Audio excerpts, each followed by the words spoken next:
अमोपात्त समस्त दुर्दक्षे द्वारा श्री परमेश्वर प्रीत्यर्थम तदेव लग्नं सुदिनं तदेव ताराबलं चन्द्रबलं तदेव विद्याबलं दैवबलं तदेव लक्ष्मीपदे ते अङ्घ्रियुगं स्मरामि करिष्यमानस्य कर्मणः निर्विघ्नेन परिसमाप्त्यर्थम् आदौ विघ्नेश्वर पूजां करिष्ये अपवस्पृश्य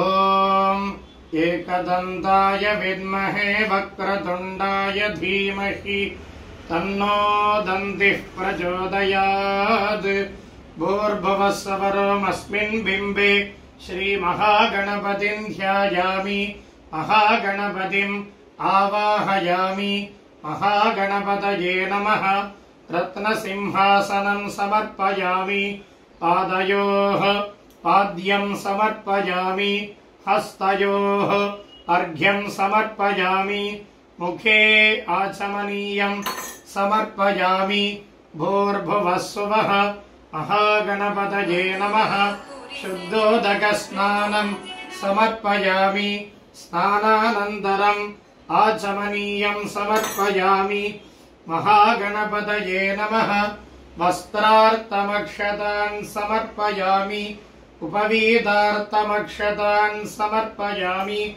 आभरणार्थम् अक्षतान् समर्पयामि दिव्यश्रीपरिमल गन्धान् धारयामि गन्धस्योपरि हरिद्राकुङ्कुमं समर्पयामि हरिद्राक्षतान् समर्पयामि पुष्पैः पूजयामि ॐ सुमुखाय नमः ॐ एकदन्ताय नमः ॐ कपिलाय नमः ॐ गजकर्णकाय नमः ॐ लम्बोदराय नमः ॐ विकटाय नमः ॐ विघ्नराजाय नमः ॐ विनायकाय नमः ॐ धूमकेतवे नमः ॐ गणाध्यक्षाय नमः ॐ फालचन्द्राय नमः ॐ गजाननाय नमः ॐ वक्रतुण्डाय नमः ॐ शूर्पकर्णाय नमः ॐ हेरम्बाय नमः ॐ स्कन्दपूर्वजाय नमः महागणपतये नमः नानाविधपरिमल पत्रपुष्पाणि समर्पयामि ॐ दशाङ्गं कुङ्कुलं धूपं सुगन्धं सुमनोहरम् आग्रेयः सर्वदेवानां धूपोऽयं प्रतिगृह्यताम् महागणपतये नमः सुगन्धधूपम् आग्रापयामि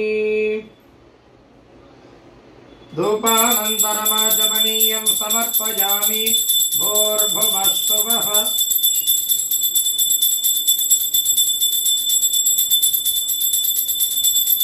देवसविधप्रसुभ शतं त्वा सत्येन परिषिञ्जामि अमृतोपस्तरणमसि प्राणाय स्वाहा अपानाय स्वाहा ज्ञानाय स्वाहा उदानाय स्वाहा समानाय स्वाहा ब्रह्मणे स्वाहा महागणपतये नमः दाडिमीफलम् अमृतं निवेदयामि अमृतापिधानमसि निवेद्यानन्तरम् आचमनीयं समर्पयामि भूर्भुवः स्वः पूगीफलसमायुक्तम् नागवल्लिदलेर्युतम् कर्पूरचूर्णसंयुक्तम् ताम्बूलं प्रतिगृह्यताम् महागणपतये नमः ताम्बूलं समर्पयामि एकदन्ताय विद्महे वक्रतुण्डाय धीमहि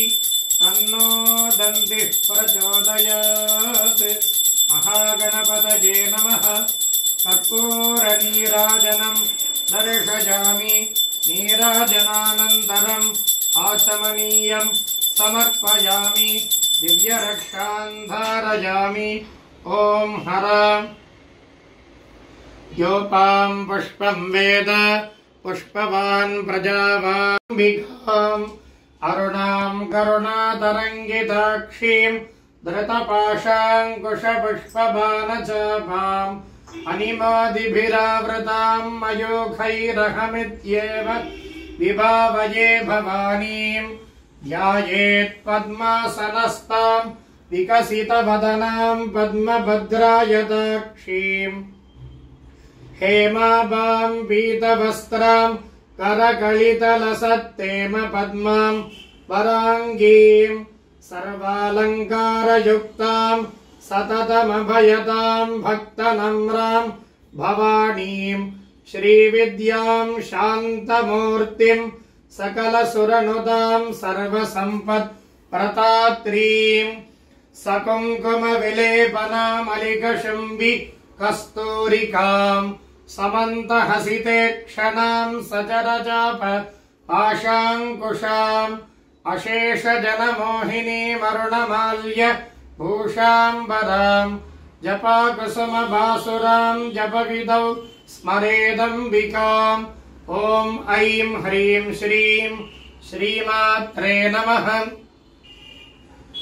हिरण्यवर्णाम् हरिणीम् सुवर्णरजतस्रजाम् चन्द्राम् हिरण्मयीम् लक्ष्मीम् जातवेदो आवह ताम् आवह जातवेदो लक्ष्मीमनपगामिनीम् यस्याम् हिरण्यम् विन्देयम् कामश्वम् पुरुषानहम् महादेव्यै च विद्महे विष्णुपत्नी च धीमहि तन्नो लक्ष्मीः प्रचोदयात्।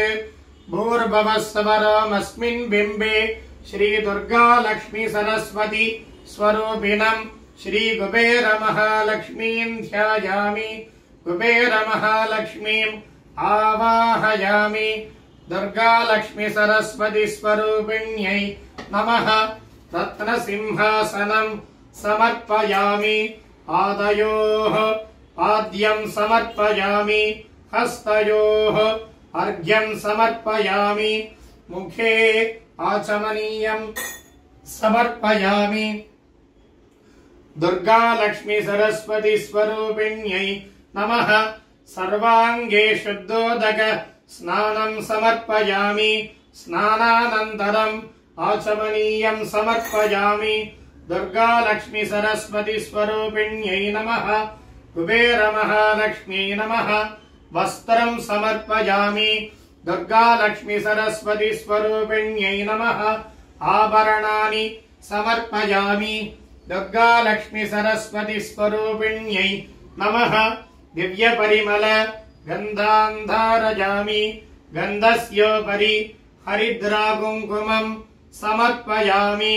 पुष्पमालाम् समर्पयामि पुष्पैः पूजयामि। ॐ प्रकृत्यै नमः। ॐ विकृत्यै नमः। ॐ विद्यायै नमः। ॐ सर्वभूतहितप्रदायै नमः। ॐ श्रद्धायै नमः। ॐ विभूत्यै नमः। ॐ सुरभ्यै नमः। ॐ परमात्मिकायै नमः। ॐ वाचे नमः। ॐ पद्मालयायै नमः। ॐ पद्मायै नमः। ॐ शुचये नमः। ॐ स्वाहायै नमः। ॐ स्वदायै नमः। ॐ सुतायै नमः। ॐ धन्यायै नमः। ॐ हिरण्मय्यै नमः। ॐ लक्ष्म्यै नमः। ॐ नित्यपुष्टायै नमः। ॐ विभावर्यै नमः। ॐ अदित्यै नमः। ॐ दित्यै नमः। ॐ दीप्तायै नमः। ॐ वसुतायै नमः। ॐ वसुधारण्यै नमः। ॐ कमलायै नमः। ॐ कान्तायै नमः। ॐ कामाक्ष्यै नमः। क्षीरोद्धारणसम्भवायै नमः। अनुग्रहप्रदायै नमः। बुद्धये नमः। ॐ अनघायै नमः।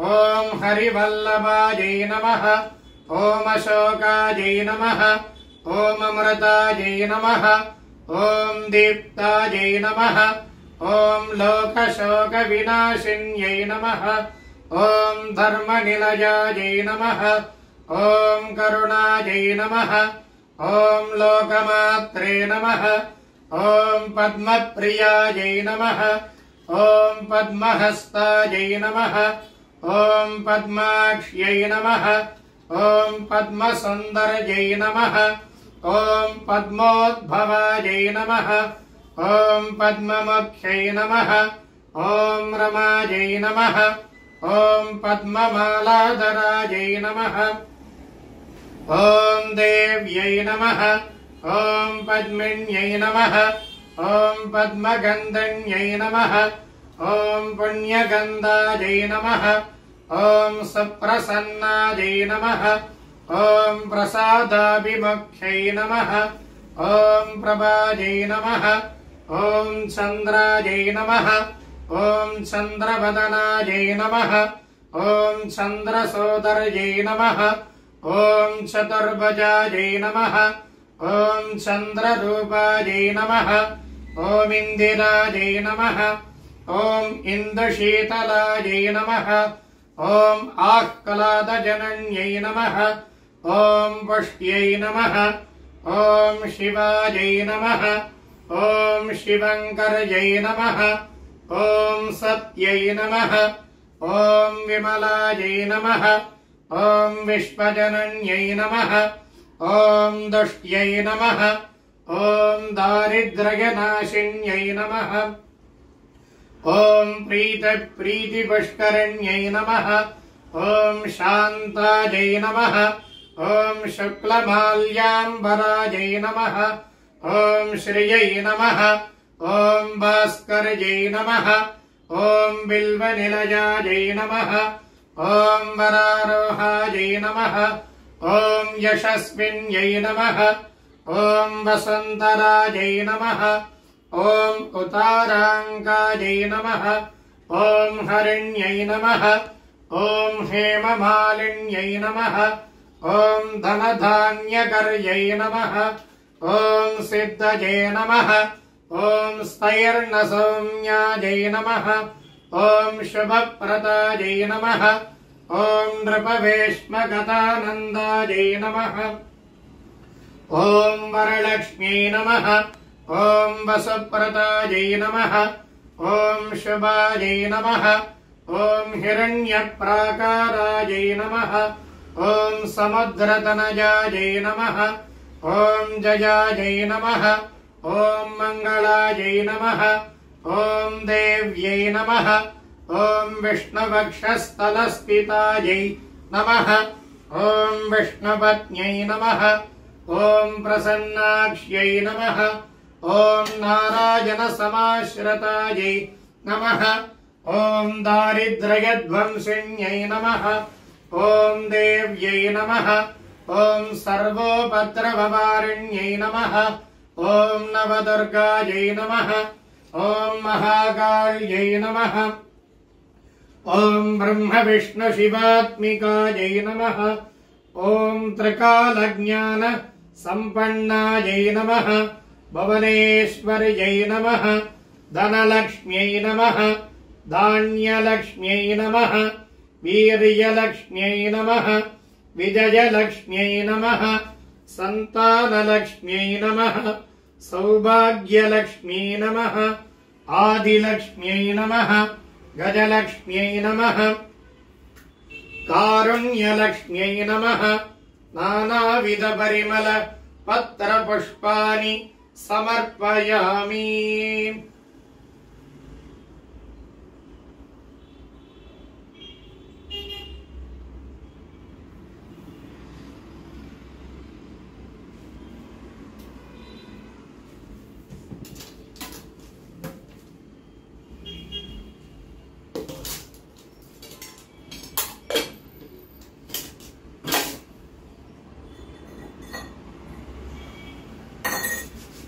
ॐ दशाङ्गं कुङ्कुलं धूप धूपम् सुगन्धम् सुमनोहरम् आग्रेयः सर्वदेवानाम् धूपोऽयम् प्रतिगृह्यताम् दुर्गालक्ष्मी सरस्वती स्वरूपिण्यै नमः कुबेरमहालक्ष्म्यै नमः सुगन्धधूपम् आग्रापयामि ॐ उद्दीप्य स्वजातवेदो भग्नन्नरतिम् मम अशोकश्च मह्यमावह जीवनम् च दिशो दिश मानो हि गंसीज्जातवेदो रामश्वम् पुरुषम् जगत् अभिभ्रदग्न आगहि श्रिया मा परिपादय दुर्गालक्ष्मी सरस्वती स्वरूपिण्यै नमः आज्यदीपम् दर्शयामि ॐ बहुग्वै बह्वश्वायै बह्वजादिकायै बहुव्रीहिजवायै बहुमाश शिलायै बहुहिरण्यायै बहुहस्तिकायै बहुदासपूरुषायै रजिमत्यै पुष्टिमत्यै बहुरायस्पोषायै राजास्तु दुर्गालक्ष्मी सरस्वती स्वरूपिण्यै नमः कुबेरमहालक्ष्म्यै नमः अलङ्कारदीपम् दर्शयामि भूर्भुवस्सुवः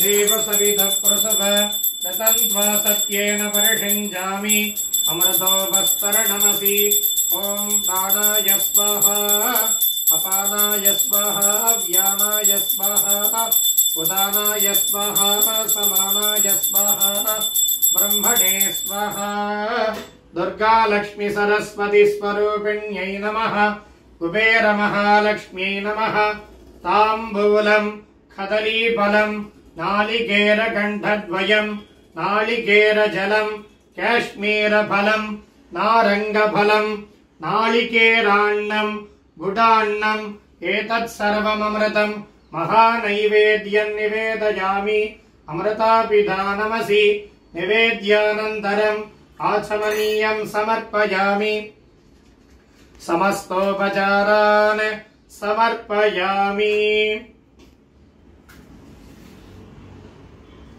ॐ गौरीमिमाय सलिलानि तक्षति एकपतीन् द्विपदी सा चतुष्पदी अष्टापदी नवपदी बभूवशी सहस्राक्षर परमें व्योमन् कात्यायनाय विद्महे कन्याकुमारी धीमहि तन्नो दुर्गिः प्रचोदयात् महादेव्यै च विद्महे विष्णुपत्नी च धीमहि तन्नो लक्ष्मीः प्रचोदयात् वाग्देव्यै च विद्महे ब्रह्मपत्नी च धीमहि तन्नो वाणी प्रचोदयात्